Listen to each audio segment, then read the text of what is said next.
आवाज जा रही है कि नहीं? पॉलिटी अधूरा नहीं था बाबू, पॉलिटी कंप्लीट था। खैर कोई बात नहीं, फिर से करा देंगे। चलिए क्वेश्चन नंबर 1 कह रहा है, ध्यान से दीजिए कि 1 को 2 से सुमेलित कीजिए। कोई पीडीएफ नहीं है तो यहाँ आप डायरेक्ट मेरे साथ आंसर देने की कोशिश करेंगे। 1 को 2 से क्या करना है? सुमेलित करना है। तो देखिए भैया क्या चीज सुमेलित करना है इसमें। देखिए हरा कांच में क्या मिलाया जाता है भैया? तो हरा कांच में कभी भी फेरस ऑक्साइड मिलाया जाता है। हरा कांच में कौन सा ऑक्साइड मिलेगा? Ferrous oxide. हरा कांच में फेरस ऑक्साइड।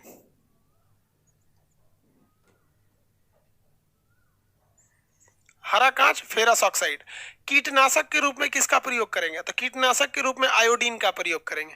कीटनाशक के रूप में आयोडीन का प्रयोग। तो इसका ये सही, उसका ये सही। अगला करा आमाशय। पेट में कौन सा एसिड पाया जाएगा? तो पेट में पाया जाएगा हाइड्रोक्लोरिक एसिड। तो पेट में पाया जाता है हाइड्रोक्लोरिक एसिड। अगला कह रहे हैं विरंजक। विरंजक का मतलब होता है जो किसी दूसरे चीज का रंग को उड़ा दे।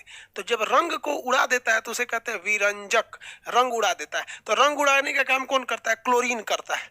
क्लोरीन के अलावा H2O2 भी काम करता है, ये भी रंग उड़ा देता है किसी चीज का। क्लोरीन क्या है? विरंजक है, ब्लीचिंग है, ब्लीच कर देता है। चेहरे पे भी एक ब्लीच आता है, कचड़ा वचड़ा निकाल के नोच के लेके चल जाता है।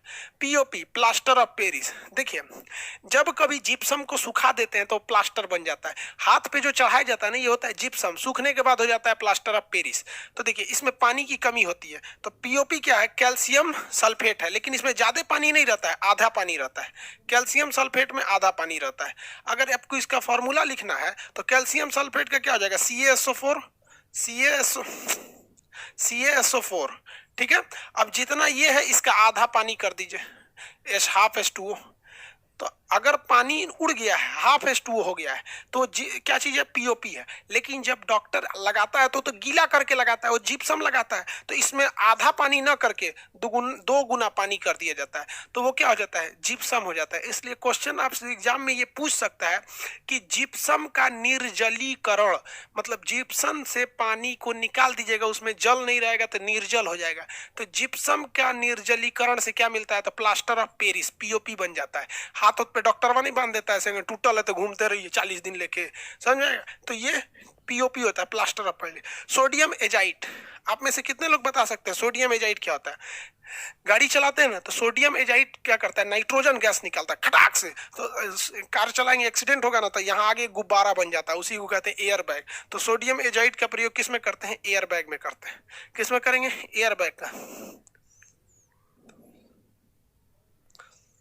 किसी ने आपके नाम से फेक चैनल बनाया है, कोई बात नहीं बहू, बनाने दीजिए। जब कार्रवाई होगी तो उसको समझ में आएगा, घर द्वार बिकेगा उसका। कुछ कुछ होते हैं सब ना कमीने। इंडिया में ना, इंडिया को कभी कोई पीछे नहीं किया। यहीं वाले ससुरा लोल रहता है सा। और कब माई बाप हाथ जोड़ेगा, खान से छेड़ दीजिए, छेड़ दीजिए, ससुरा कहीं का। तो नौटंकी करोगे लोग, हम कुछ करेंगे तो फिर दिक्कत हो जाता है। कोई बात नहीं, उन लोग का भी उपाय होगा। उपाय करने के लिए लगा दिया गया है। तो जिन लोग को उपाय के लिए लगाया गया वो कह रहा है कि नहीं सर थोड़ा सा और इसको चढ़ जाने दीजिए। जब ज्यादा ऊंचाई से कोई गिरता है ना तो फिर वो उड़ नहीं पाता है। तो थोड़ा सा हम सोच रहे हैं तो और जब वो चढ़ जा गिरेगा तब समझ में आएगा। छोड़िए वो सबको। आंसू गैस में क्या चीज का प्रयोग किया जाता है? अमोनिया का। देखिए अमोनिया का प्रयोग किया जाता है। लेकिन अगर रोआना है, खूब भयानक भोकार पार पार के रोआना है, तो क्लोरीन डाल दीजिए। क्या डाल दीजिए? क्लोरीन। तो दोनों का प्रयोग, लेकिन क्लोरीन से आंखिए बह जाएगा, इसलिए क्लोरीन ज्यादा खतरनाक होता है। प्रोड्यूसर गैस किसे कहते हैं? CO+N2। लेकिन अगर वही वाटर गैस कहता तो N2 के जगह पे H2 लिख देते। वाटर गैस कहता ना, वाटर गैस, तो इसमें क्या लिखते? CO+H2। बस H2 जो है ये वाटर गैस के लिए है और N2 जो है वो प्रोड्यूसर गैस के लिए होता है। समझ में आ गया? ऐसे ऐसे टिक लगाना, मच्छरदानी बना दीजिएगा। समझ में आ रहा है कि नहीं आ रहा है? पॉलिटी 50 तक हुआ था, कोई बात नहीं, उसको स्टार्ट कर देंगे, फिर से स्टार्ट कर देंगे, 51 से कर देंगे। चलिए बाबू, मंटू कुशवाहा जी, सबरा खातून, सब लोग का 51 के बाद पॉलिटी नहीं होता, फिर से स्टार्ट कर देंगे।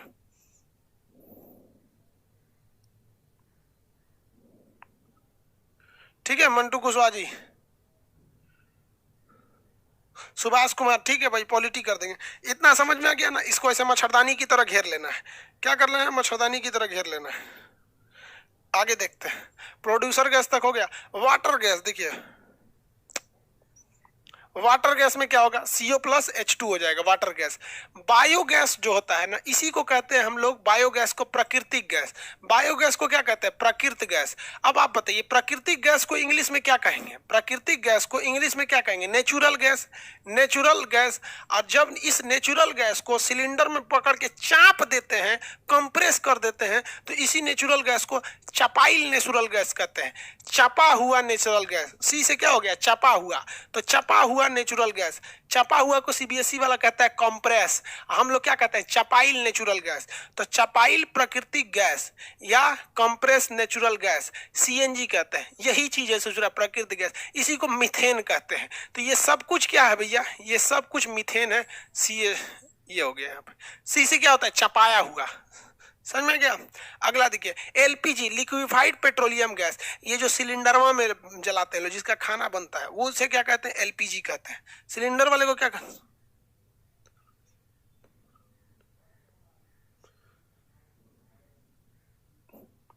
ठीक है। बायोगैस किसे कहते हैं, सिलेंडर वाला गैस को, सिलेंडर जिसमें खाना बनाता है। आप देखिएगा ना, आज छठ था तो छठ में सब साड़ी उड़ी पहन के लोग जाते हैं, तो जो छोटी साइज की औरतें ना साड़ी पहन लेती हैं सर, वो भी लाल रंग का ना, तो लगता है सिलेंडर है सब। छोट साइज की लड़की अगर साड़ी पहन लेती है सिलेंडर लगने लगती है। तो वही ललका सिलेंडर में क्या होता है, तो इसमें क्या होता है भैया, तो इसमें होता है प्रोपेन, इसमें क्या होगा भैया, प्रोपेन और ब्यूटेन, ये रहा प्रोपेन और ब्यूटेन। लेकिन एक चीज खराबी है बाबू, ये ससुरा आग बड़ी तेज पकड़ते हैं सब, चाहे जो भी गैस हो ना, आग बड़ी तेज पकड़ता है। अब ये LPG हर घर में है, और हर घर में आग पकड़ लेगा ससुरा, उड़ जाएगा यही। इसकी सबसे बड़ी खराबी, ये खचरा जो होता है महकबे नहीं करता है, तो इसमें बसौना चीज मिला दिया जाता है, भक भक महके। तो भक भक महकने के लिए बसौना चीज जो मिला दिया जाता है ना, तो मरल चूहा ऐसा महकता है गैस। तो आदमी कहता गैस गैस लीक हुआ है, गैस लीक हुआ है। अरे यार वो LPG नहीं महकता है, उसमें बाहर से मिलाया है इथाइल मरकैप्टन।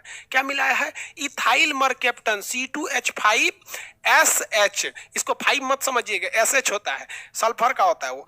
सल्फर गंध बहुत भयानक देता है, गंधक बोलबे करते हैं उसको, गंध इतना भयानक देता है गंधक बोलते हैं, C2H5SH। अब कुछ लोग इसको मिथाइल मरकैप्टन कहते हैं, भैया मीथेन, मिथाइल जहरीला हो जाता है, इथाइल मरकैप्टन लगा देते हैं, तो LPG नहीं महकेगा, लेकिन उसमें मिला दिए तो महकेगा भयानक। लोग कहेंगे पतो कहाँ भी, अरे किचन में भड़क जाएगी, बंद कर बंद कर, तो लोग बंद कर देते हैं, समझ में गया।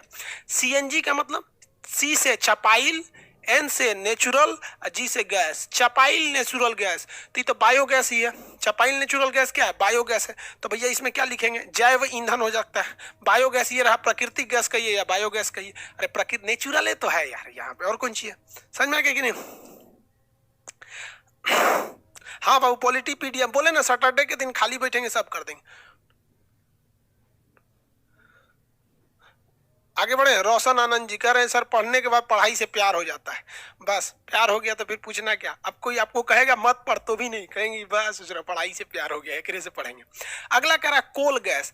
कोल गैस जो होता है ना, कोयले को जलाने के बाद बनता है। अब आपको पता है कि दुनिया का कोई भी चीज जलाइएगा, अगर वो कंप्लीट जल गया, ध्यान से समझिए मेरी और ध्यान से समझिए, अगर वो कंप्लीट जल गया तो CO2 छोड़ेगा, CO2, और तनी सा बच गया तो कार्बन मोनोऑक्साइड जोड़ेगा। तो याद रखिएगा, कहेगा कि ईंधन यानी फ्यूल के पूर्णतः दहन से, मतलब कंप्लीट जल जाने से कौन सी गैस निकलती है, तो CO2। लेकिन कहेगा ईंधन के यानी फ्यूल के अपूर्ण दहन, पूरी तरह से नहीं, अपूर्ण दहन से कौन सी गैस निकलेगी, तो कार्बन मोनोऑक्साइड निकलेगा, CO।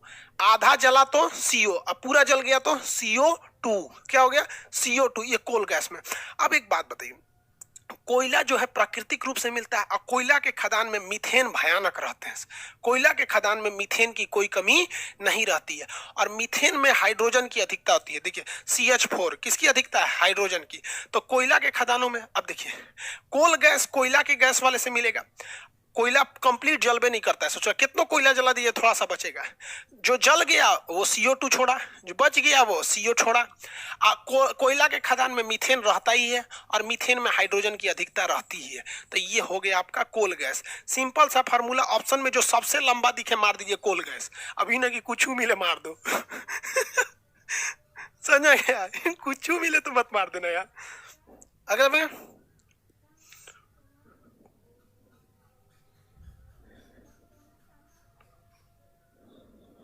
भाई आप इतना पढ़ रहे हैं, श्री राम कुमार सारा कोर्स पढ़ रहे हैं, एक के साथ सारा पढ़िएगा, कोई बात नहीं, दिमाग बढ़िया रहना चाहिए, ताजा रखिएगा। आगे बढ़े, अगला देखिए, जट्रोफा क्या होता है? जट्रोफा एक फल होता है। जट्रोफा क्या होता है? फल होता है। इसको पीसिएगा ना तो इसमें से अल्कोहल निकलता है, और उस अल्कोहल को आग लगाइएगा ना तो धधक जाता है।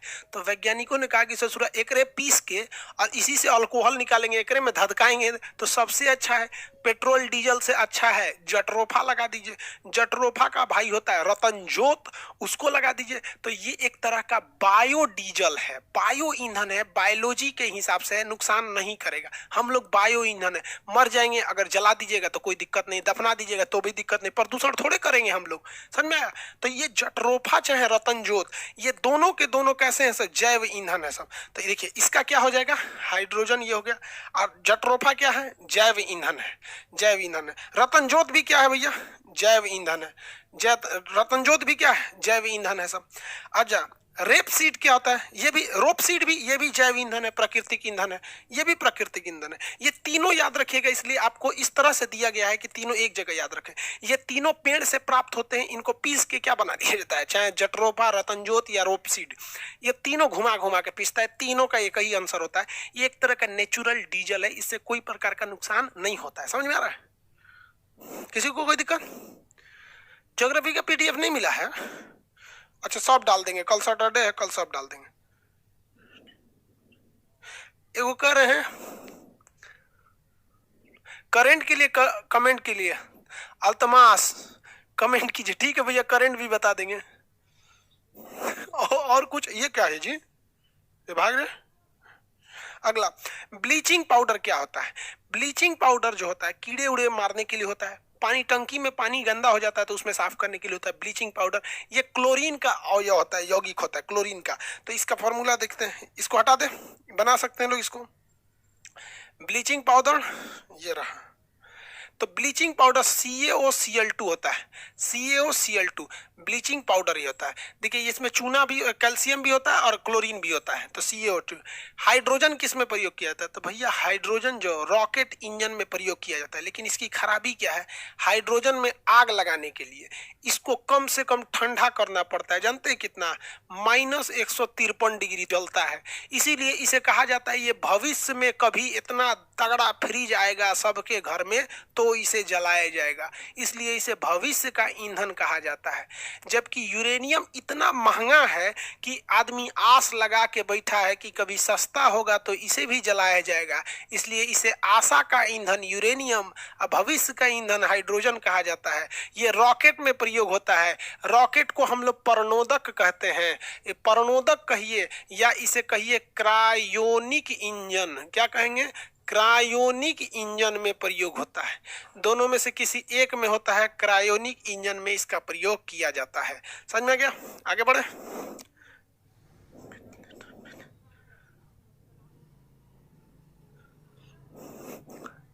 अविनाश कुमार कह रहे हैं कि जॉब मिले ना मिले लेकिन जानकारी जरूरी होना चाहिए।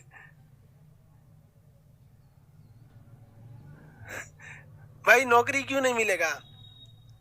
चलिए आगे देखते हैं, ठीक है, स्टार्ट करते हैं। देखिए अगला कहता है नकली सोना किसे कहते हैं? आयरन पाइराइट को नकली सोना कहते हैं। नकली सोना, सॉरी, देखिए रोल गोल्ड को नकली सोना कहते हैं। यहाँ देखिए ये रोल गोल्ड होता है, नकली सोना, नकली सोना रोल गोल्ड होता है। लेकिन मूर्खों का सोना किसे कहते हैं? तो आयरन पाइराइट Fe2 को मूर्खों का सोना कहते हैं, इसे रोल गोल्ड। मोह किसको नापा जाता है? कठोरता को नापा जाता है, कितना कठोर है। जैसे देखते होंगे ना, दीवार काटने वाला या छड़ काटने वाला एक ग्राइंडर आता है, छड़वा काट देता है, तो छड़ से ज्यादा किसकी मोह होता है? वो काटने वाले की। तो ये कठोरता को दर्शाता है। पावर अल्कोहल किसे कहते हैं? देखिए जब कभी भी पेट्रोल में आप अल्कोहल मिला देते हैं तो पेट्रोल जलने के बाद पावर देता है, लेकिन उसमें अल्कोहल मिला दिए और धधक के जलता है। तो पेट्रोल प्लस अल्कोहल को क्या कहते हैं? Power alcohol. Petrol plus alcohol को पावर अल्कोहल। लाइटर में क्या होता है? सिगरेट जलाने वाला लाइटर, सिगरेट जलाने वाले लाइटर में ब्यूटेन होता है। सिगरेट जलाने वाले लाइटर में क्या होगा? ब्यूटेन पाया जाता है, ब्यूटेन। देखते हैं ना, पहले सिगरेट वगैरह पीता था आदमी, अब तो बहुत कम। मरकैप्टन, भैया ये तो महकने वाला चीज है। मरकैप्टन क्या चीज होता है, कहाँ लगाया जाता है? तो एलपीजी रिसाव का पता लगाने के लिए, एलपीजी रिसाव का पता लगाने के लिए। अगला कह रहा है प्रभाजी आसवन। देखिए, तब कभी किसी दो चीजों में बहुत कम का अंतर हो तो उसे गर्म करने के लिए कई लेयर में गर्म किया जाता है, ताकि जैसे देखिए पेट्रोल और डीजल बहुत कम का अंतर रहता है और निकलता है दोनों पेट्रोलियम से ही है। गर्म करिएगा ना तो कुछ डीजल बन जाएगा, कुछ पेट्रोल बन जाएगा, इसलिए इसे दो लेयर में गर्म किया जाता है। जिस तरह से मोमोज को गर्म किया जाता है दो लेयर में, पेट्रोल क्या हो जाता है ऊपर चला जाता है, डीजल नीचे हो जाता है और दोनों में अलग अलग टोटी निकाल लिया जाता है। तो जब कभी किसी चीज में बहुत कम का अंतर हो, एक के जैसा लगे, तो उसे अलग करना है तो प्रभाजी आसवन कई लेयर में। लेकिन दो अलग अलग चीज बिल्कुल ही अलग है तो उसे अलग करने के लिए सिंपल सा आसवन विधि, जैसे पानी में चीनी मिल गया है तो क्या दिक्कत है, गर्म कर दीजिए, पनिया उड़ जाएगा, चीनी रह जाएगा। प्रैक्टिकल कर लीजिएगा, 1 चम्मच पानी लीजिएगा, उसमें चीनी घोल दीजिएगा, पनिया गर्म कीजिएगा, 10 मिनट में पनिया उड़ जाएगा। क्लास में जब पढ़ा रहे थे ना तो एक लड़का को कहते तो क्या किया पता, एक पतीली पानी ले लिया, उसमें इतना चीनी डाल दिया, बेचारा 3 घंटा 2 घंटा तक बेचारा उगाया था। कह रहे सर मेरा सिलेंडर खत्म हो गया गैस का। अरे पागल कहीं का, एक्सपेरिमेंट किया जाता था छोटा चीज पे ना, ले घायली बैठ गया था। ये समझ में आ गया, प्रभाजी आसवन हो गया। तो प्रभाजी आसवन से किसका करते हैं, पेट्रोलियम का कहते हैं, पेट्रोलियम का करेंगे। समझ में आ गया कि नहीं आ गया, किसी को कोई दिक्कत है? 25 तक हो गया।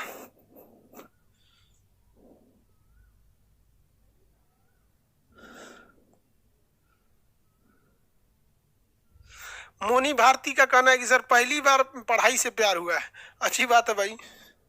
अगला क्वेश्चन देखते हैं, 25 नंबर देखते हैं। 24 कहाँ तक हो गया, अब यहाँ तक देखिए। कह रहा है कि आसवन यानी भाप आसवन, भाप बना के उड़ा के, तो भाप बना के उड़ाना है तो चीनी पानी को अलग कर दीजिए, नमक पानी को अलग कर दीजिए, तभी ना भाप बन के उड़ेगा। पेट्रोल और डीजल को नहीं, एक जैसे चीजों को अलग करना है तो प्रभाजी आसवन कई लेयर से, फ्रैक्शनल डिस्टिलेशन। तो इससे किसको अलग करेंगे, जल का शोधन कर सकते हैं, जल में अगर पानी गिर गया है या नमक गिर गया है तो उसे साफ कर सकते हैं, तो इससे कर सकते हैं। अब मान लीजिए जल में मिट्टी गिर गया है तो भी साफ कर सकते हैं। कैसे, आप कहेंगे कि खान सर पगला गए हैं, जल में मिट्टी कैसे साफ होगा भाप से? तो देखिए हम साफ करा के दिखा देते हैं कैसे साफ होगा। हम यहाँ एक तो पतीली ले लेते हैं, ठीक है, ये पतीली ले लिए इस टाइप का, ये इसका इसे ठोड़ नीचे कर दिए, ठोड़ नीचे कर दिए। अब इसके अंदर हम भर दे रहे हैं पानी, तो इसके अंदर क्या भर दिए हैं, पानी भर दिए। अब मान लीजिए पानी में हम ना मिट्टी उट्टी का कण डाल दिए, इतना मिट्टी फेंक दिए जो। अब हम आपसे कहे हैं कि भाप आसवन यानी आसवन से इसे अलग कर सकते हैं, तो चलिए अलग करते हैं। इसको यहाँ से गर्म करेंगे, जब इसे गर्म करेंगे तो आप बताइए क्या मिट्टी भाप बनकर ऊपर उठेगा? नहीं, पानी भाप बनकर उठेगा। तो सारा पानी इसमें से भाप बनकर उठेगा, यहाँ जाएगा। अब यहाँ जाएगा तो ससुरा पनिया भाग जाएगा यहाँ, तो फिर फायदा क्या हुआ, फायदा क्या हुआ? तो इसके लिए करते हैं हम लोग कंडेंसर लगा देते हैं, एगो यहाँ बोरा बांध देते हैं।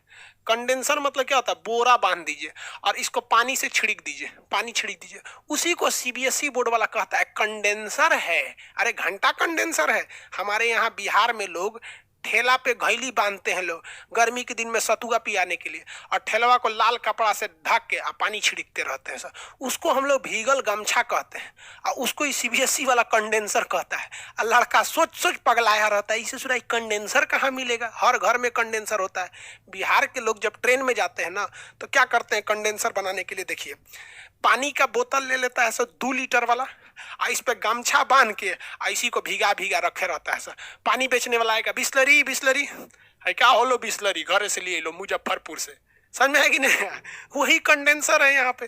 तो बांध देगा आदमी कंडेंसर। अभी जो भाप जो था तौआ के निकल रहा था कि बाहर भागेंगे, अब ये भाप क्या हो गया, यहाँ आते ठंडा के पानी बन जाएगा और ले तो भुइयाँ गिर जाएगा। तो भुइयाँ गिर जाएगा तो फिर पनिया पियेंगे कैसे? तो यहाँ लगा दीजिए कटोरा, तो यहाँ हम ऐसे कटोरा लगा देते हैं, और जैसे कटोरा लगाएंगे तो पनिया में गिरने लगेगा। आ जाओ, सब पानी कहाँ गिर जाएगा, कटोरा में। तो यहाँ में को कटोरा बना देते हैं, कब तक लेके खड़ा रहेंगे, कटोरा गिर गया। तो ये पानी हो गया एकदम शुद्ध जल। अब ये बताइए ये शुद्ध जल कैसे मिला है? तो आसवन से मिला है। कैसे मिला है बताइए, आंसर दीजिए। ये शुद्ध जल कैसे मिला है? आसवन से मिला है। कैसे? आसवन से। तो आसवन से मिला हुआ जल आसुत जल कहलाता है, और इसी को हम डिस्टिल्ड वाटर कहते हैं। This Aswan process is known as distillation process in CBSE board. By this process, the water which will get in the right side is known as distilled water, जिसको हम लोग आसुत जल कहते हैं। सबसे शुद्ध होता है आसुत जल। अब आप ईमानदारी से बताइए अगर आपके पास दिमाग है कि नहीं। अगर हम जो समुद्र होता है, समुद्र का भी तो पानी भाप बन करके डायरेक्टे ऊपर उठ गया। यहां से हटा दीजिए, तो यहां से हटा दीजिए इसको, ये सीधे ऊपर उठ के बादल बन जाएगा। और जब पानी बरसेगा तो ससुरा पानियों तो आसूते जल है रे भाई। तो वर्षा का पानी भी आसूत जल है, लेकिन वर्षा का पानी शुद्ध नहीं है, क्योंकि आदमी इन हवाओं में कोई सिगरेट धुआं उड़ाया है, किसी के मोटरसाइकिल का धुआं उड़ा है, किसी को HIV हो गया था उसकी लाश को जलाया गया तो वो धुआं में उठा है। अब जो पानी बरस रहा है वो तो आसूत जल है, लेकिन बीच में इतने धुआं धक्कड़ मिले हैं कि उसकी शुद्धता नहीं रह जाती है।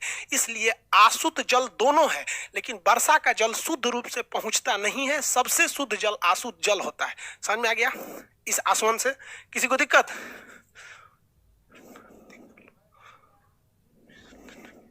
आगे बढ़े हो। मेरा क्यों नहीं सो रहा है? आसवन विधि समझ में आ गया? चलो सब समझ में आ जाएगा यार। पढ़ाई बहुत नॉर्मल चीज होता है, समझ में आएगा। टीचर से पढ़ के लड़कवा को अच्छा से नहीं समझाता है, समझना तो पढ़ लेगा तो सोच रहा आएगा नहीं, एकदम समझ में आ गया कि नहीं। आसवन कहाँ गया जी? आसवन हो गया। आसवन रिवर्स ऑस्मोसिस क्या करते हैं? रिवर्स ऑस्मोसिस में क्या किया जाता है? सेम नमक बनाने की क्रिया होती है और कुछ नहीं होता है। समुंदर के पानी को लाया जाता है और आराम से उसको क्या किया जाता है, एक जगह स्टोर कर दिया जाता है, भाप बना के उड़ा दिया जाता है। तो नीचे जो बच गया है ये आसवन से उड़ गया है। हम लोग आसवन में किसको पकड़ रहे थे जरा देखिए, इसको दिखाते हैं। हम लोग आसवन विधि में किसको पकड़ रहे थे? ससुरा हइये पनिया को पकड़ रहे थे। हट ना यार, तुम का इसमें चला आता है मच्छर कहीं। हम लोग इसमें पकड़ रहे थे, जल को शुद्ध करने के लिए ये पकड़ रहे थे।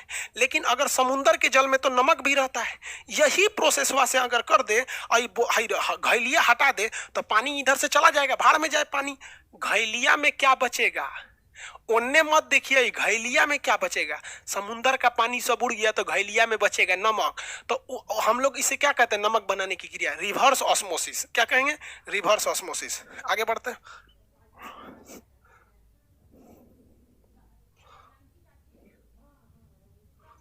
सवाल रहता है कि कौन सा शुद्ध रहता है, तो शुद्ध जल रहता है आशुद्ध जल।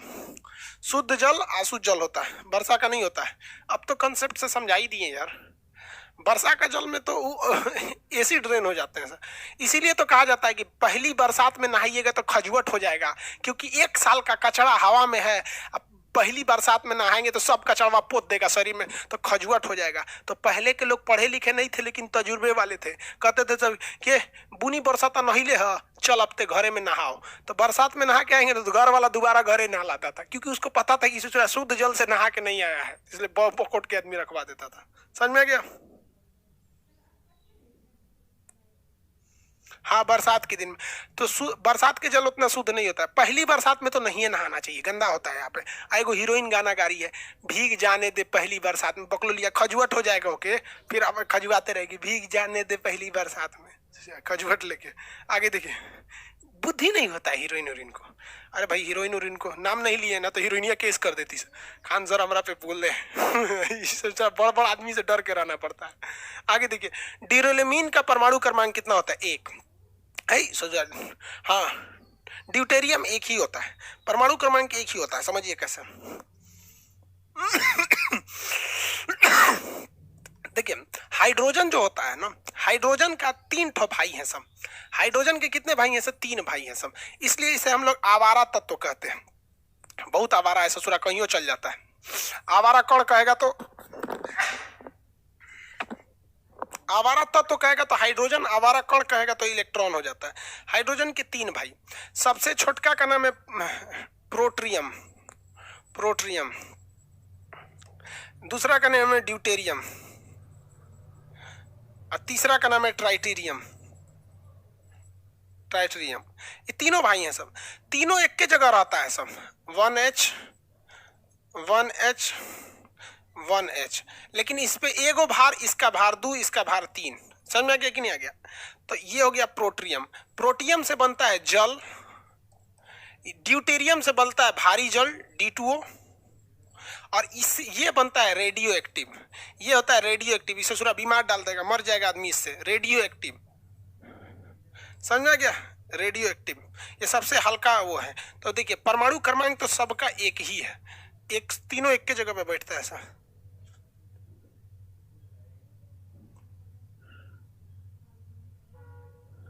आगे बढ़े बाबू।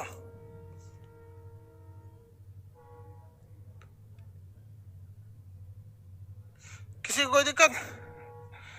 हो गया, इसमें एक हो जाएगा। अगला, एक रेडियो एक्टिव पदार्थ 20 ग्राम का अर्ध आयुकाल 4 दिन है, तो 10 ग्राम का अर्ध आयुकाल वो भी 4 दिन रहेगा। वो भी कितना दिन रहेगा? 4 दिन। देखिए अर्ध आयुकाल को हम हाफ लाइफ पीरियड कहते हैं।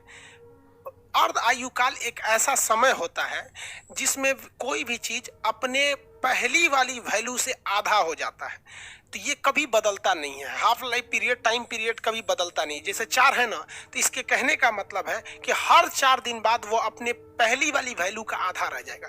जैसे 100% है ना, तो 4 दिन बाद ये हो जाएगा 50%। और 50% के बाद फिर अगले 4 दिन बाद ये कितना हो जाएगा? 25%। फिर अगले 4 दिन बाद ये 25 से हो जाएगा 12.5%। समझा गया? तो आप बताइए, वैल्यू हमेशा आधी हो रही है लेकिन सब में टाइमिंग सेम ही है, तो टाइम पीरियड चेंज नहीं होता है, ये अपनी वैल्यू को पहले वाले की तुलना में आधा कर देता है। तो वही कह रहा है ना कि 20 ग्राम का अर्ध आयुकाल 4 दिन है, तो 10 ग्राम का भी तो 4 दिन होगा। कैसे 4 दिन होगा? कि भैया 20 ग्राम से 4 दिन बाद ये कितना हो जाएगा? 10 ग्राम। अब फिर अगला 4 दिन बाद ये, अगला 4 दिन बाद 10 से 5 हो जाएगा, फिर अगला 4 दिन बाद 5 से 25, 5.5 से 2.5 हो जाएगा। समझाया? कितना दिन होगा? 4 दिन। Half life. अगला क्वेश्चन, परमाणु संरचना के मूलभूत कण कौन होते हैं? मूलभूत कण में आते हैं न्यूट्रॉन, प्रोटॉन, इलेक्ट्रॉन, यही तीनों मूलभूत कण। Electron, proton, neutron. देखिए इलेक्ट्रॉन, प्रोटॉन, ये रहा C number, electron, proton, neutron. अगला, इनमें से कौन सा न्यूक्लियॉन नहीं है? देखिए बाबू ध्यान से देखिए, कोई भी एटम जो होता है ना, इसके नाभिक में होता है प्रोटॉन और न्यूट्रॉन, और इलेक्ट्रॉन जो होता है ना बाहर चक्कर लगाते हैं। इलेक्ट्रॉन क्या करता है? बाहर चक्कर लगाता है। इलेक्ट्रॉन बाहर चक्कर लगाते हैं, ये बाहर चक्कर लगाने वाले को इलेक्ट्रॉन कहते हैं। तो ये हो गया इलेक्ट्रॉन। तो हर परमाणु में ये 3 चीज रहते हैं, ठीक है? तो इन्हें हम मूलभूत चीज कहते हैं। मूलभूत, मूलभूत मतलब एकदम जरूरी होता है। मूलभूत, जैसे हमारे लिए हवा, पानी, खाना एकदम मूलभूत जरूरी है। सोचो हवा नहीं मिलेगा तब वो मरेंगे, खाना नहीं मिलेगा तब वो मरेंगे, पानी नहीं मिलेगा तब। तो हमारे लिए इलेक्ट्रॉन, प्रोटॉन, न्यूट्रॉन यही है सब। हवा, पानी, खाना बाद में से जुड़ा कुछ होता है। समझ में आ गया? अरे जानवर भी इसीलिए जीता है, उसको हवा चाहिए सूंघ लेता है, खाना चाहिए खा लेता है, पानी चाहिए पी लेता है, सूतने का कोई ठीक नहीं, कहीं उलट जाता है। समझ में आ गया कि नहीं? तो जिस तरह से हमारे लिए मूलभूत इलेक्ट्रॉन, प्रोटॉन, न्यूट्रॉन नहीं, हवा, पानी, खाना है, वैसे ही हर तत्व के लिए यही जरूरी है। लेकिन ये कह रहा है इलेक्ट्रॉन, प्रोटॉन, न्यूट्रॉन, ये तो इलेक्ट्रॉन, प्रोटॉन, न्यूट्रॉन की बात ही नहीं कर रहा है, ये कह रहा है न्यूक्लियॉन। न्यूक्लियॉन। अब आप बताइए, न्यूक्लियन शब्द जब आप पढ़ रहे हैं तो आपके दिमाग में एक चीज हिट कर रहा होगा कि ससुरा ये न्यूक्लियस की बात कर रहा है। न्यूक्लियस का मतलब इसकी बात कर रहा है। कर रहा है घैलिया में कौन है? न्यूक्लियन उस घैली को कहते हैं जो बीचवा में है। घैलिया में कौन है? तो घैलिया में है प्रोटॉन और न्यूट्रॉन, एकरा के कहा जाता है न्यूक्लियन। एमे और जोड़ देंगे तो मूलभूत तत्व। मूलभूत तत्व। न्यूक्लियन में कौन नहीं आएगा? तो इलेक्ट्रॉन नहीं आएगा, प्रोटॉन और न्यूट्रॉन आते हैं। आगे बढ़े। कौन भैया? देखिए इनमें से कौन सा न्यूक्लियन नहीं है? तो न्यूक्लियन नहीं, प्रोटॉन है, इलेक्ट्रॉन नहीं है, हालांकि पॉजिट्रॉन भी नहीं है, पॉजिट्रॉन भी नहीं है, तो मेन तो इलेक्ट्रॉन होना चाहिए। चलिए, रदरफोर्ड के परमाणु मॉडल के अनुसार परमाणु में इलेक्ट्रॉन क्या होते हैं? अस्थायी। अस्थायी होते हैं, सब बाहर घूमते रहते हैं सब इलेक्ट्रॉन। 8 नंबर, इलेक्ट्रॉन पर आवेश के सुनिश्चित मान डैश निर्धारित किया था। इलेक्ट्रॉन का मान किसने निकाला था भैया? Electron J Thomson.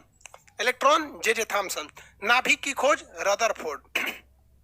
मिल्किन नहीं, मिल्किन मिल्किन जो थे ये रेडियो एक्टिविटी उसमें प्रकाश विद्युत प्रवाह, चैडविक न्यूट्रॉन की खोज, चैडविक न्यूट्रॉन की खोज।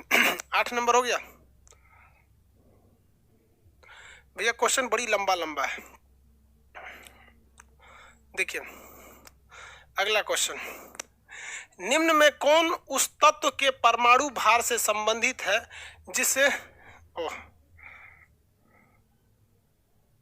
जिसके प्रत्येक परमाणु में 17 प्रोटॉन, 18 न्यूट्रॉन और 17 गो इलेक्ट्रॉन। कह रहा है कि इसका भार बताइए, इसका भार बताइए। क्या करना है, इसका भार बताना है। कैसे पता चलेगा, तो देखिए भैया, प्रोटॉन 17 गो है, इलेक्ट्रॉन 17 गो है। अमूमन ये दोनों हमेशा सेम होते हैं, न्यूट्रॉन 18 होता है। देखिए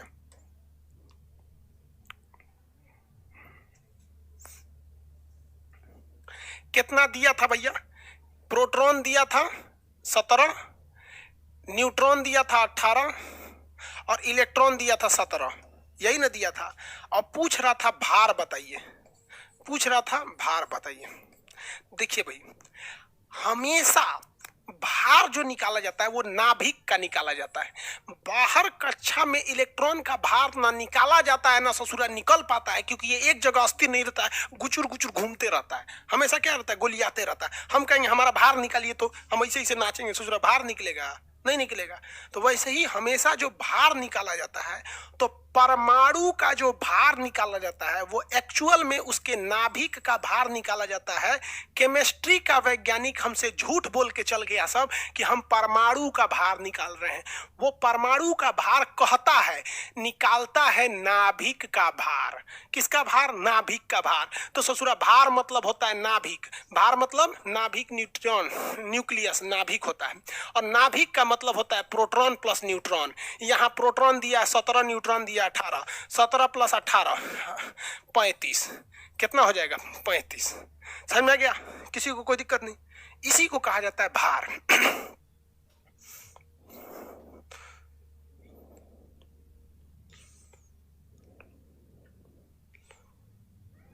हो गया।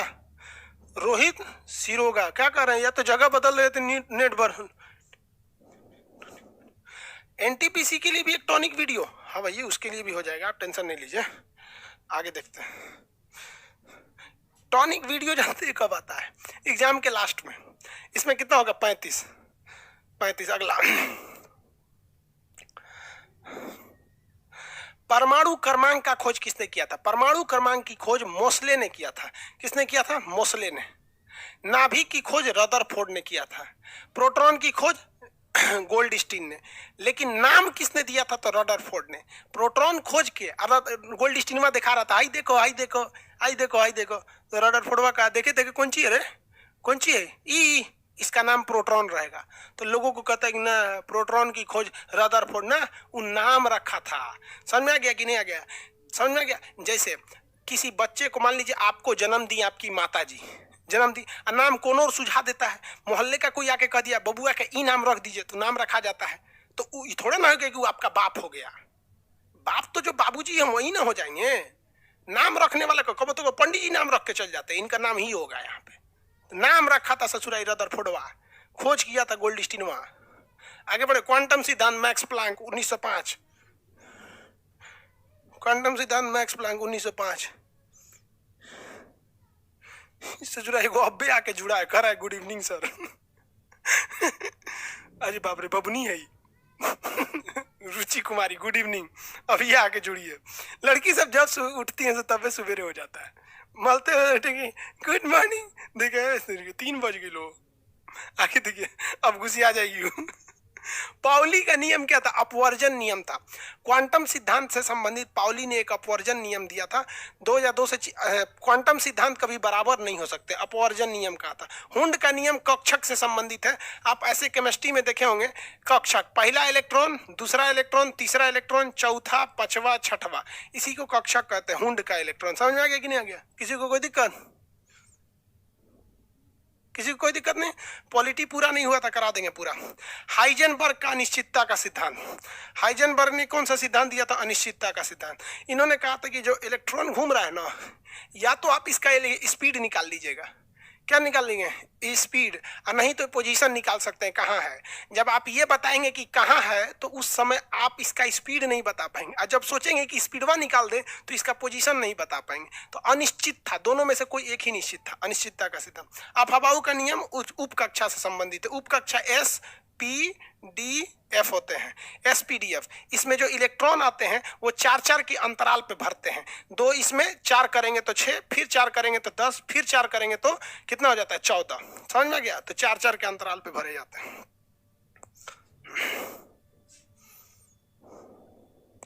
हिंदी मीडियम से यूपीएससी करना चाहिए। जो लड़का ये पूछ रहा है कि सर हिंदी मीडियम से यूपीएससी करना चाहिए, भैया आपके पास दूसरा ऑप्शन भी नहीं है कोई। क्योंकि आपको अगर ये लगता है कि नहीं आप हिंदी मीडियम से पढ़े हैं और इंग्लिश में आंसर लिख दीजिएगा तो इम्पॉसिबल है। क्योंकि इंग्लिश बोल लेना, इंग्लिश पढ़ लेना अलग बात होता है, लेकिन पूरे कोर्स को इंग्लिश कर देना ये अलग बात होता है।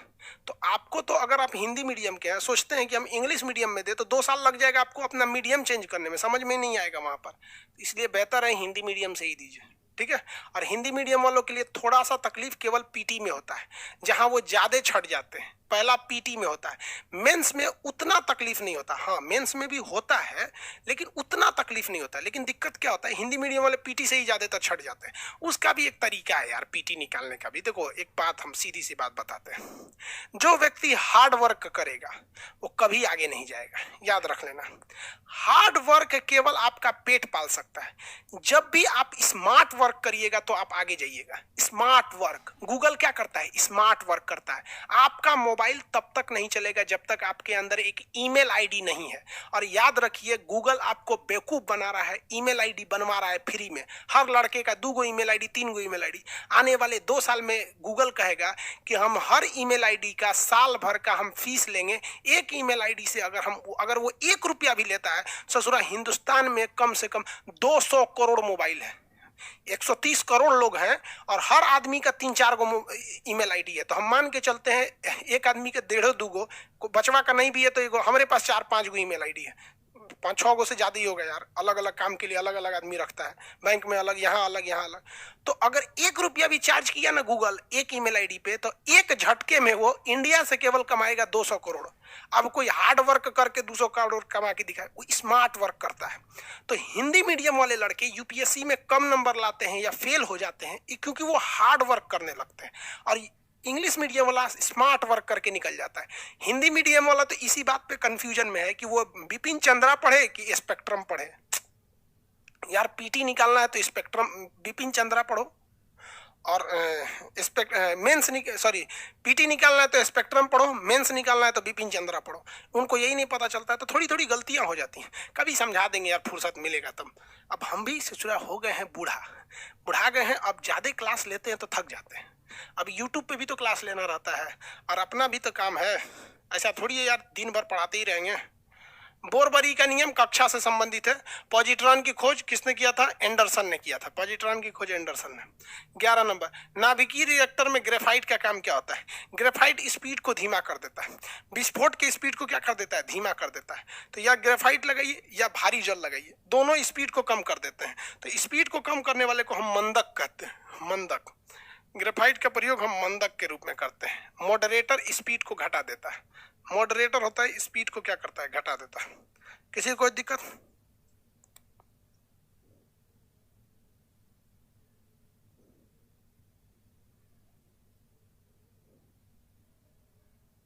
मॉडरेटर सिकंदर कुमार को बाहर कर दो। क्या कर रहे हो भाई सिकंदर कुमार? बाबू लोग आप लोग छोट क्या करते रहते हो यार? यार कुछ कुछ लड़कों को आप इग्नोर करके चलिए। सब कुछ कुछ ससुरे बोलते हैं ना, ये सब अपने बाबूजी का नहीं है। सब कुछ कुछ खचरा होता है, सबको इग्नोर करके चलना चाहिए। अब एक बात बताओ, अगर मेरा खुद का लड़का रहेगा तो हम तो उसको संस्कार सिखाएंगे ही। लेकिन अगर हमको डाउट हो जाए ससुरे ये हमारा लड़का नहीं है दूसरे का है, तो हम ओकरा काहे लिए संस्कार सिखाएंगे? आप सिखाएंगे नहीं। तो जिस बाप को ये एहसास हो जाता है कि ये मेरा बेटा नहीं है, ये पड़ोसी का मेहनत है, तो वो अपने बेटे को संस्कार नहीं सिखाता है। और वो हमारे मोहल्ले में, आपके गली में, यूट्यूब के कमेंट में कहीं ना कहीं ऐसे पड़ोसी की औलाद दिख जाते हैं, तो उनको इग्नोर करके चलिए कीजिए। बेचारा बाप की गलती है, टाइम नहीं दिया था। आगे चलते हैं। अपचायक किसे कहते हैं? देखिए, अपचायक उपचायक इसको हम ना साइड करते हैं, क्योंकि अभी आगे 4-5 तो क्वेश्चन इसी से रिलेटेड है, तो वहां हम ऑक्सीडेशन रिडक्शन को कंप्लीट समझा देंगे, इसलिए वहां पे इसको डिस्कस कर देंगे। ठीक है, चलिए यहां देखिए, किसी को कोई दिक्कत है? बाबू शांति से रहो, नहीं तो अभी कमेंट बंद कर देंगे। एक बटन दबाएंगे, सबका कमेंट चल जाएगा बंद। विद्युत अपघटन पे ऑक्सीडेशन कहाँ होता है? ऑक्सीडेशन हमेशा एनोड पर होता है। ऑक्सीडेशन हमेशा एनोड पर होता है। ये भी एक अलग ही टॉपिक है, उसको एक अलग से समझा देंगे, आगे आएगा उसका ऑक्सीडेशन रिडक्शन। अगला, इलेक्ट्रॉन की साझेदारी द्वारा क्या बनता है? देखिए, जब कभी भी इलेक्ट्रॉन की साझेदारी होती है, यानी हम तुम्हारा काम चला देते, हम तुम्हारा काम चला देते, तो साझेदारी का मतलब होता है सहयोगी यानी दोस्त, उसे कहते हैं सहसंयोजी बंध। और जब कभी भी इलेक्ट्रॉन हमेशा के लिए दे दिया जाता है, तो उसे कहते हैं विद्युत संयोजी बंध।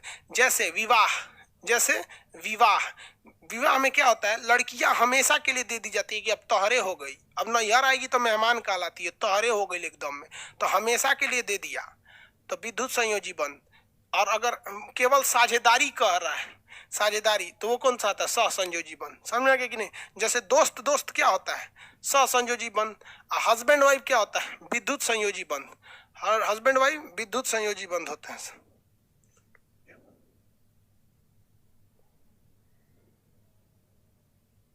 रंजीत रंजन कह रहे हैं, why you don't make this question paper bilingual sir. यार एक अच्छा चलिए भाई, इस पे भी कोशिश करेंगे, आपका कहना गलत नहीं है, बाइलिंगुअल होना चाहिए। चलिए यहाँ देखिए, यहाँ कह रहा है कि 238 में उपस्थित न्यूट्रॉनों की संख्या। तो न्यूट्रॉन निकालने के लिए सिंपल सा तरीका समझ जाइएगा, इसको हमेशा पूछता है। ओए भैया ऊपर जाओ ना तुम। यूरेनियम का पूछ रहा था, 238 दिया था परमाणु भार और क्रमांक दिया था 92। ये ऊपर जो लेके ऐसे घूमा जाता है, इसे कहा जाता है भार। तो इसका भार है 238 और ये है इसका नंबर। कितना नंबर पे ये बैठेगा? तो ये बैठेगा 92 नंबर पे। तो जब पीरियाडिक टेबल खोजिएगा ना, तो 92वां नंबर पे कुर्सी पे देखिएगा तो यूरेनियम बैठल रहेगा। कहेगा का हो 92 हमरे है। कितना बोझा लेके बैठल रहेगा? 238। अब इसमें कह रहा है न्यूट्रॉन। तो देखिए, ये वाली जो संख्या होती है ना, ये वाली संख्या, ये बड़ा सिंपल होता है। ये प्रोटॉनों को बताता है, यही संख्या इलेक्ट्रॉन को बताता है, और यही संख्या परमाणु क्रमांक यानी जेड को बताता है। जेड को बताता है। जेड मतलब होता है परमाणु क्रमांक, ई मतलब होता है इलेक्ट्रॉन, पी मतलब होता है प्रोटॉन। तो ऐसा कोई घोंचू ही एग्जामिनर होगा जो आपको कहेगा कि बताइए बउआ प्रोटॉन कितना, तो धाए दे बोलेगा 92। कहेगा इलेक्ट्रॉन कितना, धाए दे 92। परमाणु क्रमांक कितना, 92, धाए दे बोल देगा। कोई घोंचू ही होगा जो भार पूछेगा, ससुरा ऊपरे भार दिले है भार 238। तो यार इसमें एक को सवाल आता है, न्यूट्रॉन। क्या होता है न्यूट्रॉन? न्यूट्रॉन का सिंपल फॉर्मूला ऊपर में से नीचे घटा दीजिए, 238 और माइनस 92 घटा दीजिए। 8 में से 2 गया 6, 13 में से 9 गया, 13 में से 9 गया 4, इधर 1, 146, खत्म। कितना हो गया? 146। आई तो ससुरा नीचे वाला होलसेल में देके जाता है, सब कुछ यही बता देता है। किसी को दिक्कत? विपुल कुमार सर, हम साउथ अफ्रीका से हैं, बकलोलवा इंडिया से है। मेरा एप्लीकेशन पे जो ओटीपी जाता है वो इंडिया के बाहर ओटीपी नहीं जा सकता है। आपको जो हम ओटीपी भेजते हैं उस पर 1 रुपये खर्च होते हैं। आप लोग जो ओटीपी मंगाते हैं ना डाउनलोड करते हुए, हमसे ओटीपी का मैसेज जाता है, समझ में आ गया? अब तक हमने 60,000 रुपये का ओटीपी भेज चुके हैं, बहुत ज्यादा। हम महीने महीने में भेज देते हैं इतना। तो ओटीपी, विदेश वाला ओटीपी महंगा आता है, विदेश में नहीं जाता है मेरा ओटीपी, वो परचेस करना पड़ता है, गूगल से खरीदना पड़ता है कि ओटीपी दे दीजिए हमको वहां देना है। तो बकलोवा सब कई कई होते, एक लड़का 3-3 बार ओटीपी मंगाता है, सोच रहा एक बार फीस दिया 3-3 बार हमसे ले लेता है। तो विदेश वाले कभी इस पे नहीं पढ़ पाएंगे, महंगा ओटीपी आता है विदेश वालों के लिए। अगला क्वेश्चन, निम्नलिखित में से कौन सा कण कणों के वेग की द्वैध पद्धति को दर्शाता है। मतलब कह रहा है ऐसा कौन सा चीज है जिसमें दो दो गुण देखा जाता है। तो दो दो गुण देखने के लिए मिलते हैं सब दो जगह पे, एक इलेक्ट्रॉन में देखने को मिलता है, दूसरा प्रकाश में देखने को मिलता है। दोनों में एक खासियत होती है, कैसे देखिए, इस दोनों को दोगला बोला जाता है। दोनों को क्या बोला जाता है? दोगला। दोगला पूरे केमिस्ट्री में दो गो दोगला है सब। ईगो है इलेक्ट्रॉन, हम लोग के यहाँ दोगला गाली को माना जाता है, मतलब ऐसा लड़का को दोगला बोला जाता है कि जिसके दो गो बाप है सब उसको दोगला बोला जाता है। यहाँ दोगला का मतलब डबल क्वालिटी, एक इलेक्ट्रॉन दूसरा लाइट, ये दोनों में दोगला का क्वालिटी पाया जाता है। देखिए इसमें पहला गुण कि इलेक्ट्रॉन एक कण है, इलेक्ट्रॉन एक कण है, इलेक्ट्रॉन कण है, लेकिन जब इस कणों को लाइन से सजा देते हैं तो ये रोशनी देने लगता है, जिस कारण इसे हम कैथोड किरण कहते हैं। कैथोड किरण किरण कहते हैं, ये रोशनी भी देने लगता है, कैथोड किरण। तो ससुरा दूसरा का गुण किरण का है, पहिल का गुण कण का है, तो दो गो गुण है कि नहीं? तो दो गो गुण वाला से क्या कहते हैं? दोगला। चलिए अब प्रकाश को देखते हैं। सबको पता है कि प्रकाश एक प्रकार की किरण है, तो ये तो पहला गुण हो गया, कोई दिक्कत नहीं। दूसरा गुण समझिए, जब कभी भी प्रकाश किसी धातु पे पड़ता है ना, तो उसके बाहर स्थित इलेक्ट्रॉन को उखाड़ के फेंक देता है, इसीलिए बन जाता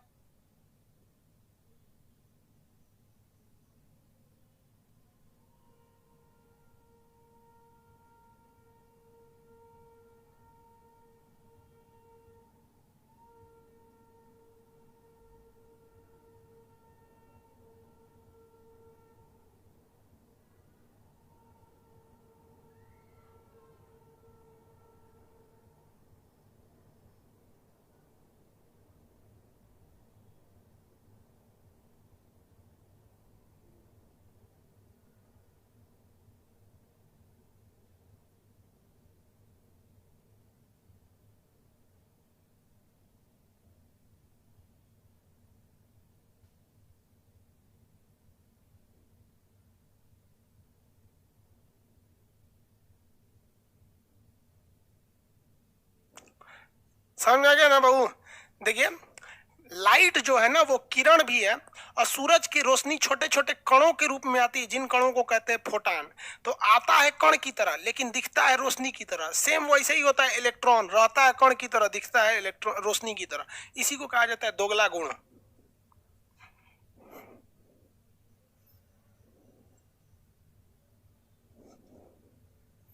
हो गया? किसी को कोई दिक्कत नहीं?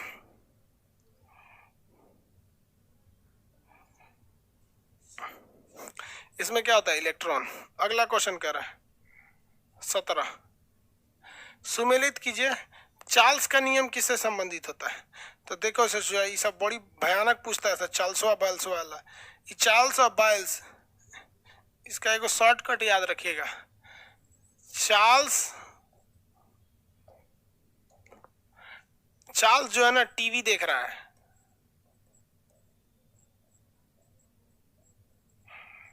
चार्ल्स टीवी देख रहा है। टीवी से क्या हो गया? Temperature is directly proportional to volume. Temperature is directly proportional to volume, यानी टेम्परेचर बढ़ाइएगा तो कोई भी चीज का वॉल्यूम बढ़ जाता है। यानी दूध अगर 1 लीटर का है, गर्म कीजिएगा तो सोचो 2 लीटर इतना जगह ले लेता है फैल के, तो बोलते हैं दूध गिरने वाला है, वो झांकने लगता है, कितना बड़ा पतीली है ये। समझ में आ गया कि नहीं गया? ये हो गया। इसमें क्या चीज नहीं दिखा आपको? तो आपको इसमें प्रेशर नहीं दिखा। दूध को गर्म करने के लिए प्रेशर की जरूरत नहीं है, तो इसमें दबाव जो होता है ना वो कांस्टेंट रहता है। दबाव की कोई जरूरत नहीं है। जिस चीज की जरूरत नहीं रहती है उसे कहा जाता है कि कांस्टेंट है। क्या है? कांस्टेंट है। जैसे आप लोग अभी कुंवारे हैं, पत्नी की जरूरत नहीं है, तो क्या कहेंगे? पत्नी कांस्टेंट है, कोई दिक्कत नहीं, हटाओ इसको। समझ में आ गया कि नहीं गया? तो चार्ल्स के नियम किस पे है? दबाव कांस्टेंट रहता है। तो देखिए तो यहाँ पे क्या कह रहा है? बॉयल का नियम। बॉयल के नियम पे क्या चीज स्थिर रहता है? बॉयला का नियम, अरे सोचो पहले बॉयल था, पहले हम चार्ल्स पे दबाव स्थिर रहता है ना, स्थिर दबाव। पहले हम चार्ल्स बना देखिए ना, चार्ल्स का नियम क्या चीज स्थिर था? दबाव। आगे बढ़े, बॉयला का नियम देखिए, बॉयल का नियम, बॉयल का नियम, इसके लिए कहा जाता है VIP boy. VIP boy, boy से क्या याद रखिएगा? बॉयल का नियम। बॉयल का नियम। इन्होंने क्या कहा, वॉल्यूम आई से होता है इनवर्सली प्रोपोर्शनल टू प्रेशर, यानी अगर किसी चीज का प्रेशर बढ़ा दीजिएगा ना तो घट के चप जाएगा, यानी दाबिएगा तो पचक जाएगा। इसीलिए जब कभी दूध फफाता है, इसे फैलता है, तो आदमी हवा से उसको दाब देता है, हवा से दाबेंगे तो बैठ जाता है, फिर निकलेगा ऐसे, फिर दाबता है आदमी। समझ में आ गया कि नहीं आ गया? किसी को दिक्कत? इसमें क्या रख दिया आदमी? Constant temperature. इसमें ताप की बात नहीं आई। ताप क्या था? स्थिर था। जो चीज नहीं दिखता है उसे क्या कर दिया था? स्थिर। तो बॉयल्स के नियम में क्या चीज स्थिर हो गया? ताप निश्चित हो गया।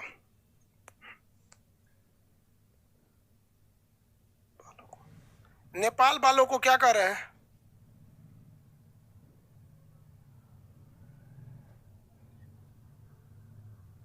ये कौन है रे सिकंदर बाबू? तुमने यहाँ पे काहे गंद मचा रहा है?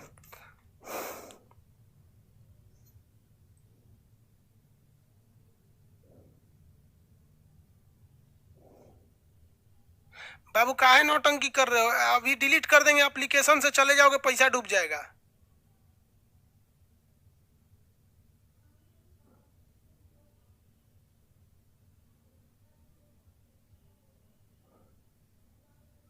क्या लोलपंती करता है ऐसे यार?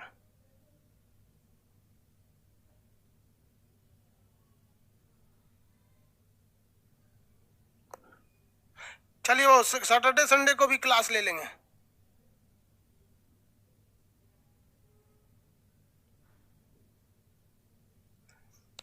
रोशन आनंदन कह रहे हैं सर ड्यूटी होने की वजह से रिकॉर्डेड क्लास है, डाउट कैसे पूछेंगे भाई? तो इसके लिए प्रॉब्लम हो जाएगा आपको। चलिए अब आगे देखते हैं, इसकी अभी कोई फैसिलिटी नहीं है। अगला क्वेश्चन देखते हैं। अगला क्वेश्चन कह रहा है एवोगैड्रो किससे संबंधित है? तो एवोगैड्रो एक संख्या है, 6.6 गुणे 10 के पावर 23 होता है। तो एवोगैड्रो क्या है? मोल की संख्या होती है। गैलुसाक का नियम दबाव से संबंधित है। ग्राहम ने किसका खोज किया था? तो ग्राहम ने ध्वनि का सिद्धांत दिया था, ग्राहम बेल। क्या बोल हाँ ये तो ठीक है, ये ऐसे था, ये ऐसे। एवोगैड्रो क्या था? मोलों की संख्या। गैलुसाक इस पे था। गाल्टन का नियम परस्पर था, ग्राहम विसरण पे संबंधित था। आदर्श गैस के लिए पीवी बराबर एनआरटी होता है। वास्तविक गैस उसे कहते हैं जिन गैस को छूने पे एक दबाव लगता है। तो वास्तविक गैस उन्हें कहते हैं जो दबाव लगाती हैं, और आदर्श गैस उसे कहते हैं जो दबाव नहीं लगाती है। देखिए गाल्टन सीटी बना, देखो भैया यहाँ वापस आते हैं। देखिए गैलुसाक का नियम स्थिर आयतन पर, ये तो ठीक है। ग्राहम का नियम विसरण से संबंधित था। गाल्टन ने एक सीटी बनाया था जिससे ध्वनि निकलती थी। आदर्श गैस उस गैस को कहते हैं जिसके छूने पे हल्का भी दबाव न लगे, यानी अगर आदर्श गैस की आंधी चल रही है तो हमको कुछ नहीं होगा। ऐसी कोई गैस दुनिया में है ये नहीं है, ठीक है। वास्तविक गैस उसे कहते हैं जो हम पे झटका लगाती है। दुनिया की हर एक गैस वास्तविक गैस। अगला डाल्टन ने आंशिक दाब का नियम दिया था। मैनोमीटर से हम गैसों का दबाव नापते हैं। मैनोमीटर से हम क्या करते हैं? गैसों का दबाव नापते हैं। कितना नंबर क्वेश्चन था ये? 17 नंबर। अब आएगा 18। आज 20 को बताएंगे। चलिए ज्यादा आज नहीं बताएंगे, कल बताएंगे, ठीक है। कल हम लोग 6 बजे मिलेंगे, 6 से 8। कल लंबा क्लास करेंगे, कल केमिस्ट्री खत्म कर देंगे लोग, 8 साढ़े 8 जितना अब चल जाए। कल सैटरडे है। समभारी किसे कहते हैं? भैया जिसका भार समान हो, ऊपरा जो समान भार ले रहे हैं, जैसे आपको दिखा देते हैं, समान भार लेके रखेगा। आर्गन जो होता है इसका परमाणु क्रमांक 18 होता है, इसके खोपड़िया पे 20 भार है, 40। कैल्शियम जो होता है ना, इसका भी परमाणु क्रमांक 20 है, लेकिन इस पे भी 40 से भार होता है। तो ये दोनों का भार बराबर है, तो इन्हें हम कहते हैं संभारिक।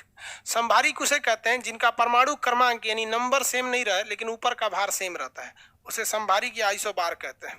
देखिए कह रहा है समान परमाणु क्रमांक। भैया परमाणु क्रमांक नीचे वाला समान नहीं होना चाहिए। कह रहा है भिन्न भिन्न परमाणु क्रमांक तथा द्रव्यमान संख्या वाले तत्व, गलत है।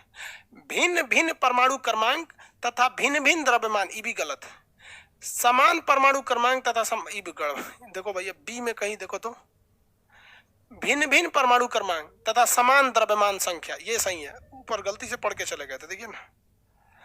परमाणु क्रमांक क्या होना चाहिए? परमाणु क्रमांक भिन्न होना चाहिए और द्रव्यमान क्या होना चाहिए, समान होना चाहिए। यही है ऑप्शन नंबर बी है। 19 नंबर क्वेश्चन, निम्नलिखित में से किसको रेडियोधर्मिता की भौतिक परिणाम की इकाई मानते हैं? तो रेडियो एक्टिविटी की खोज किसने किया था? हेनरी बैकुरल ने। रेडियो एक्टिविटी की खोज हेनरी बैकुरल ने किया था, लेकिन बैकुरल ने इसकी इकाई नहीं दिया था। इसकी इकाई क्या हो गई? निम्नलिखित में से किसको रेडियोधर्मिता की भौतिक परिणाम की इकाई कहा जाता है? क्यूरी को कहते हैं भैया। स्टेरेडियन क्यूरी होता है, हालांकि बैकुरल ने खोज किया था रेडियोधर्मिता की भौतिक परिणाम की इकाई। भैया इकाई क्यूरी होती है, इसमें कहीं क्यूरी नहीं लिखा है, केल्विन लिख दिया है। केल्विन की जगह क्यूरी होना चाहिए या रदरफोर्ड। क्यूरी या रदरफोर्ड, इसका 2 ठो मात्रक होता है। हालांकि रदरफोर्ड सीजीएस मात्रक है, इसकी वैल्यू नहीं है, क्यूरी की वैल्यू है, कहीं नहीं है इसमें बैकुरल ने तो खोज किया था। सबसे हल्का रेडियो एक्टिव तत्व, सबसे हल्का रेडियो एक्टिव तत्व पढ़ा दिए हैं, हाइड्रोजन वाला। हाइड्रोजन का ट्राइटीरियम, ट्राइट्रियम, हाइड्रोजन का ट्राइट्रियम सबसे हल्का होता है। परमाणु भार कितना होता है? 3। परमाणु भार 3 होता है। इतना समझ में आ गया? आज के लिए इतना ही रहने देते हैं।